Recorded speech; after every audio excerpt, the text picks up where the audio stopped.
If you hear a sizzling coming from the freezer or fridge, it's most likely the unit going into defrost, which it's supposed to do usually at least once a day, sometimes a few times a day.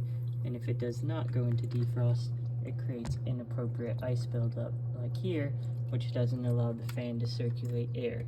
So when it goes into defrost and you hear this sizzling noise, that's a good indication your defrost system is working.